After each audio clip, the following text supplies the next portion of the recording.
As is our wont, we closely examine every element of this so-called economic stimulus package and Lou's line item veto. Last night we reported that Senator Schumer commented that Americans, quote, don't care about tiny porky amendments. But it is those tiny porky amendments that are adding up to about an $800 billion bill for American taxpayers. Kitty Pilgrim now reports on just whose special interest projects are going to be getting your tax dollars.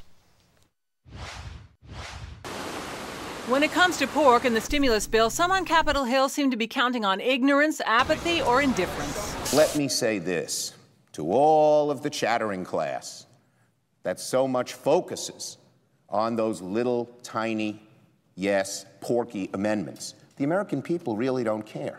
Not really. Public watchdog groups have targeted what they describe as earmarks in pork that they hear are going into the final version of the bill. $30 million to protect endangered wetlands around San Francisco, home to the salt marsh harvest mouse, a pet project of Nancy Pelosi's. Pelosi's office says it's about clean water, a better environment, and creating jobs. $600 million for energy-efficient vehicles, including electric golf carts for neighborhood travel. $400 million for health prevention of sexually transmitted diseases.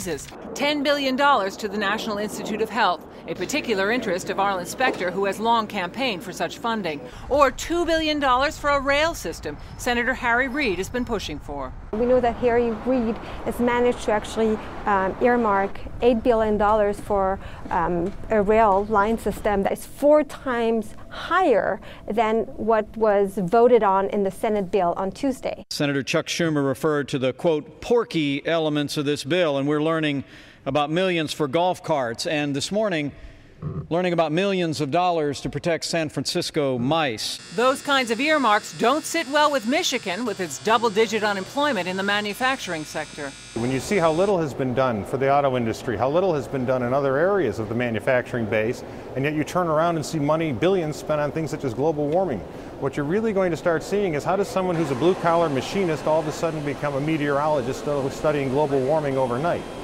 The intent of the bill was to create jobs. Now, final numbers aren't in yet, but states will end up with more than $50 billion in block funding. Many in Congress will argue that these are worthy projects, but the concern is that earmarks are being airdropped into the final version of the bill, and this money will go into all kinds of pet projects. Lou? I guess at this point, those little rats or mice or whatever the heck they are there in Nancy Pelosi's district, I guess they would qualify as pet mice now, or pet rats, or whatever the heck. This is really ridiculous. I give credit to those Democrats who had more guts, frankly, than some of the Republicans, particularly Olympia Snowe, Susan Collins, Arlen Specter, to say, wait a minute.